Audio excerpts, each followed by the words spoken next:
Welcome to Daily Speak English channel. English podcast for easy English conversation.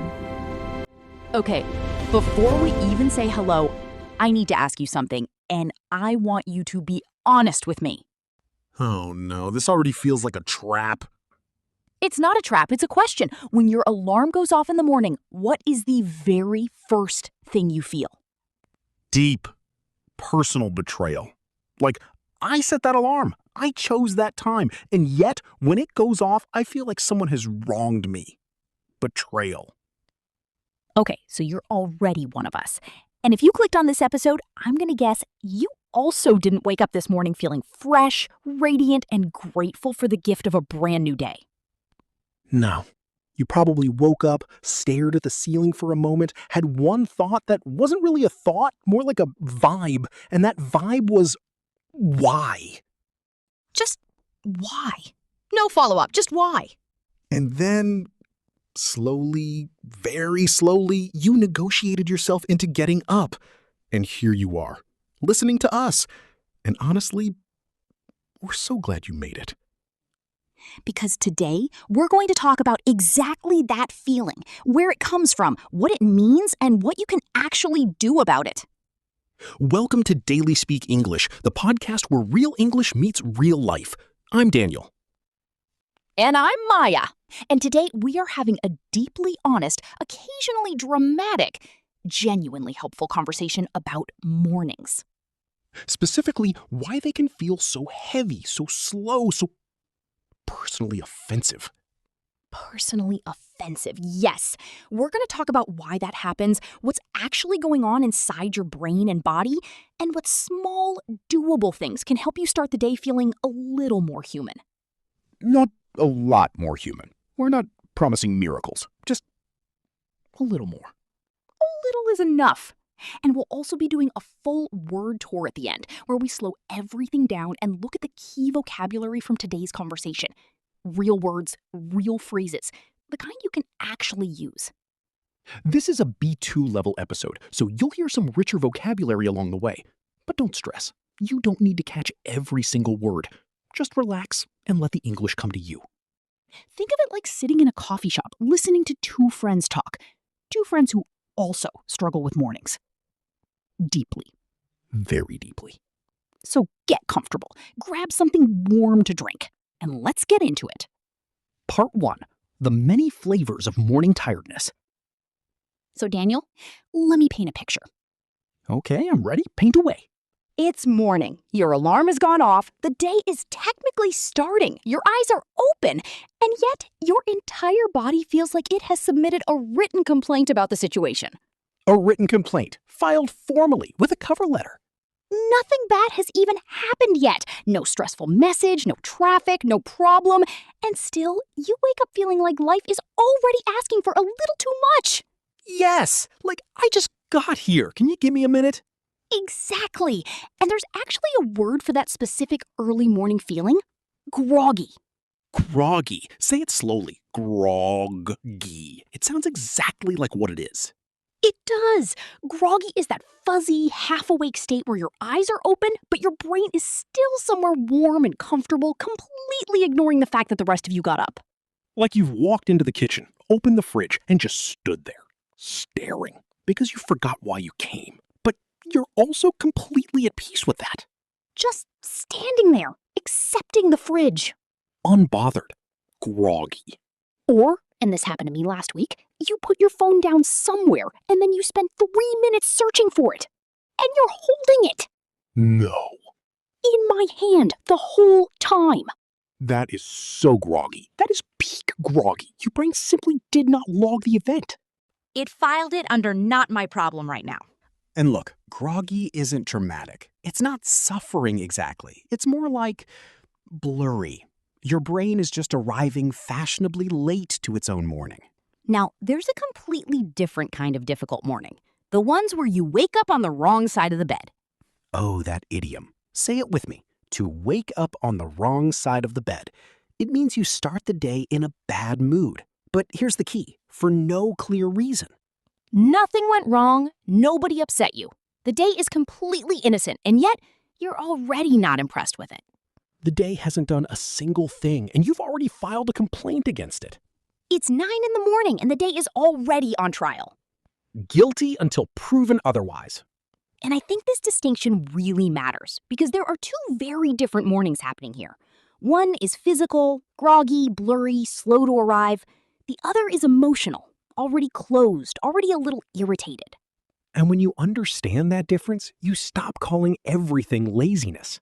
Which is the trap, because if you label every difficult morning as "I'm lazy," you miss what's actually going on. Sometimes you don't need discipline first. You need understanding first. That's actually a really important thing to say. Part 2. Some mornings don't start in the morning. Okay, here's something I find genuinely fascinating about mornings. Some of them, maybe most of the hard ones, don't actually start in the morning. They start the night before. Exactly. You stayed up too late. You were scrolling when you were already exhausted. You didn't prepare anything. You left your room in what I like to call creative disorder. Creative disorder. I love that. My room has a lot of creative disorder. And then morning shows up and it's like, hello, I've brought everything you left unfinished. And that's when you feel sluggish. And sluggish is different from groggy. Groggy is fuzzy, sluggish is heavier. If you feel sluggish, you are moving, but very, very unwillingly. Like every small task is requiring 3 times more effort than it should. You're brushing your teeth, you're looking for your charger, you're trying to remember where your bag is, and your entire body is behaving like it's been called into a meeting it never agreed to attend. Didn't RSVP, didn't read the invite, just wants to go home. That is so accurate. And then beyond sluggish, there's drained, which is a stronger word. Drained feels like your energy has already been used up before the day is even properly started. Like your battery isn't just low, it's blinking red before breakfast. And that's when you feel sluggish. And sluggish is different. And the honest thing is, we usually blame ourselves in these moments. We say, why am I so lazy? When really the truth is closer to I'm drained. I didn't recover properly. I'm trying to begin the day running on completely empty. And that changes the whole conversation. Lazy sounds like a personal failure. Drained sounds like something your body is honestly trying to communicate. Your body is not judging you, it's just sending a report. And the report says, we need more. A very honest report. And here's the sneaky culprit behind a lot of that drained feeling: late night scrolling. Oh, the trap that doesn't feel like a trap. Because it feels like rest, right? You're lying down, you're not working, you're not exercising, you're just looking at things. But your brain is still fully active. It's still processing. It's still being stimulated by every video, every post, every moment of content. Scrolling quietly borrows the rest you thought you were giving yourself. And the next morning, you're not starting fresh. You're already carrying last night with you. The morning is holding yesterday's leftovers. Yesterday's leftovers. That's a great image. And maybe the fix isn't dramatic. Maybe it's just one small act of kindness the night before. Night before kindness. I want to make that a phrase. Let's make it a phrase. Night before kindness. One small thing you do the evening before to make morning a little softer. Put your phone a bit farther from the bed, keep a glass of water nearby, lay out your clothes, clear one small corner. Not perfection, just a little less chaos waiting for you. Because if the first thing you see is mess, and the first thing your ears hear is a loud alarm, and the first thing your eyes get is a bright screen, the morning starts with friction. But if even one small thing is already handled, the morning feels a little less rude. Less rude. What a standard to aim for. A morning that isn't actively rude to you. It's modest, but it's real. Part 3, the first move and why it's everything. So the morning is slightly less rude. Now what? A lot of people go looking for a perfect morning routine. 5 a.m. wake up, cold shower, journaling, 20 minutes of meditation. Please stop. I'm getting stressed just listening. Right. And here's what I've come to believe. Most people don't need a perfect routine. They need one move. One move. Just one small action that tells your body, okay, we're starting now. That's so much kinder than demanding yourself to suddenly be productive and organized and energized all at once. And it's more realistic. For me, the first move is opening the curtains. That's it. Light comes in and I start to feel more alert. Alert is such a good word here because alert isn't the same as awake. Exactly. Awake just means your eyes are open. Alert means you're actually present. Someone is home. The lights are on upstairs. I've had many mornings where my eyes were open, but the building was completely empty. Nobody home. Just the shell of a person. And other things help too. Drinking water, washing your face, standing up properly. Standing up properly, genuinely underrated. Some people spend the first 15 minutes folded over their phone like a sad question mark. And their body is literally asking, are we doing this or are we not? And one move helps you shake off that heaviness. Shake off. Like shaking water from your hands. The sleepy feeling doesn't vanish all at once, but it loosens. Loosens, not disappears, loosens. That's actually more honest. Because morning heaviness can sit on you like a coat you didn't ask for, and the first move starts to take it off. You open the curtains, you drink some water, you play one song you genuinely like, and suddenly the morning is something you can step into, not something that's blocking your path. Not something attacking you, something you can enter. And I think that shift in feeling is everything. We don't need a perfect start. We need an entrance. We need an entrance. I love that. Part 4, soft rituals and real energy. Once you're inside the day, the goal isn't to make it stricter. It's to make it easier to stay there. Because here's what I've seen people do. They wake up feeling slow and they punish themselves with a morning routine they secretly hate. Suddenly, the morning is a military training program. Zero joy, pure discipline, no human moments allowed. And then 3 days later, abandoned. Because punishment rarely turns into a habit. Punishment turns into something you start dreading. Which is the opposite of what you wanted. So instead, I believe in softer rituals. Softer rituals. Small, pleasant things that make the morning easier to be in. Tea, a warm shower, one song that makes you feel okay, fresh air from a window you've opened, clean clothes, nothing extreme. Yeah, and those things can make you feel genuinely rejuvenated, which is a beautiful word. Rejuvenated means restored, refreshed, like a quiet reset has happened. You're not wildly energetic, just more like yourself again. For me, it's the shower. I go in feeling like a confused, tired vegetable, and I come out as an actual person with opinions and plans. That is the rejuvenated experience. And fresh air can be invigorating. Invigorating. That one's got energy to it. It does. Something invigorating gives you energy in a clean way, not stressful energy, natural, fresh energy. Think of stepping outside on a cool morning and the air just hits your face. And your face wakes up before your brain does. Exactly. The face is already there. The brain is still catching up. Or when you open a window and the room stops feeling heavy and stale, that's invigorating. Small, but real. And the difference matters. Some things jolt you awake in an unpleasant way. Invigorating things wake you up gently, fresh, not forced. And a morning routine should feel like that. Not like you're going to war with yourself at 6 in the morning. Please do not declare war on yourself before you've eaten anything. Life principle. Write that one down. You don't have to hit the ground running every single day. Can we talk about a phrase I have complicated feelings about? Oh, I love complicated feelings about a phrase. Go. Hit the ground running. Oh, yes, that one. To hit the ground running means you start something with full energy and action immediately. No slow warm-up, no easing in. You arrive and you go. And there is this pressure, especially from social media, that every single morning needs to look like that. You wake up, you're instantly energized, you're working out, you're journaling, you're hydrated, you're inspired. You're smiling at the sunrise like you've never once been tired. Like tiredness is something that happened to someone else, somewhere else, a long time ago. And here's what that pressure does. Even a normal, slow, perfectly reasonable morning starts to feel like failure. Some mornings the win is simply getting out of bed without arguing with yourself for 20 minutes. Which is a very legitimate and meaningful victory. Very meaningful. And some days the progress is just feeling a little less groggy than yesterday, a little less sluggish, a little less drained, a little more alert, a little more willing to actually join your own life.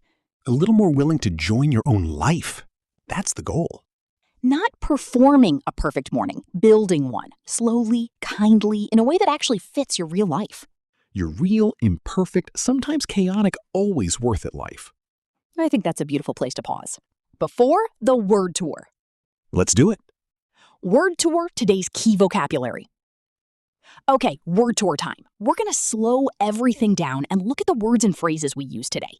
These aren't just vocabulary to memorize. These are words you can actually use when talking about energy, mood, sleep, and real everyday life. Let's go through them one by one. First up, groggy. First up, groggy. Groggy, that fuzzy, half-awake feeling when your brain hasn't fully arrived yet. You're technically conscious, but you're blurry. I felt so groggy this morning, I put the milk in the cupboard instead of the fridge. Classic groggy behavior. Repeat after us, groggy. Groggy. Next, the idiom wake up on the wrong side of the bed.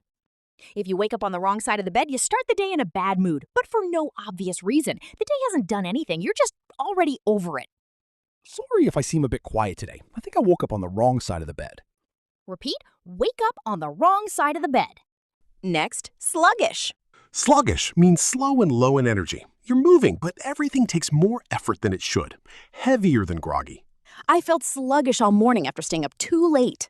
Repeat, slug-ish. Sluggish. Then drained. Stronger than sluggish. Drained means your energy feels completely used up, physically or emotionally, like someone pulled the plug. After that long meeting, I felt completely drained. She felt emotionally drained after such a difficult week. Repeat, drained. Drained. Now, alert. Alert means fully awake and present. Not just eyes open, mind switched on. Someone is home. I feel so much more alert after drinking water in the morning. Drivers need to stay alert on long journeys, especially at night. Repeat, alert. Alert. Phrasal verb time, shake off. To shake something off means to get rid of a feeling or mood, like shaking water from your hands. You don't hold on to it. I stretched for a few minutes to shake off the morning stiffness. She put on some music to shake off the stress. Repeat, shake off. Shake off. Next, perk up. To perk up means your energy or mood rises again. You become more lively, like a plant that's been watered. I really perked up after a short walk outside. He perked up as soon as he heard the good news. Repeat, perk up. Perk up. A beautiful one now, rejuvenated. Rejuvenated means refreshed and restored, like a gentle reset, not wildly energetic, quietly renewed. I felt completely rejuvenated after a calm evening at home. A good rest can leave you feeling rejuvenated and ready to go. Repeat, rejuvenated. Rejuvenated. And invigorating. Something invigorating gives you fresh, natural energy, clean energy, like cool morning air on your face. The early morning walk was invigorating. I felt so awake after. Opening the window and letting in fresh air can be really invigorating. Repeat, invigorating. Invigorating. And finally, the idiom hit the ground running. If you hit the ground running, you start something immediately with lots of energy and action. No slow entrance. You arrive and go. The new team member really hit the ground running in her first week. After the school break, we had to hit the ground running to catch up. Repeat, hit the ground running. Quick summary of today's words. Low energy, groggy, sluggish, drained. Fresh energy, alert, rejuvenated, invigorating. Verbs, shake off, perk up. Idioms, wake up on the wrong side of the bed, hit the ground running. This week, try using 2 or 3 of them. Just drop one into a real conversation or even just say it out loud to yourself. Maybe, I was so groggy this morning. Or, that walk really helped me perk up. Or simply, I don't need to hit the ground running today. I just need to begin. That last one is my personal favorite. Mine too. And that is a wrap on today's episode of Daily Speak English. Daniel, honestly, I feel better about mornings just from having this conversation with you. Same. And I think if there's one thing to take away from today, it's this. A slow morning doesn't make you lazy. It makes you human. Sometimes you're groggy, sometimes you're drained, sometimes you woke up on the wrong side of the bed and you genuinely cannot explain why, and that's okay. You don't have to have a perfect morning to have a good day. You just need an entrance, one small move, one tiny act of kindness toward yourself before the day fully begins. So this week, try one thing. Just one. Move your phone a little farther from your bed tonight. Open your curtains first thing tomorrow. Drink a glass of water before you look at your messages. Something small, something gentle. And then tell us about it. Seriously, drop a comment. Tell us what one small thing helps you start the morning better. We read everything, and your answers always make our day. If today's episode was helpful, share it with someone who also struggles with mornings, which is, as we've established, basically everyone. Basically everyone alive. And if you're new here, welcome to Daily Speak English. We're so glad you found us. Subscribe so you never miss an episode and explore our other conversations where we talk about real everyday topics in clear, natural English. Take care of your English, take care of your mornings, and most of all, take care of yourself. This has been Maya. And Daniel, we'll see you in the next one. Bye for now.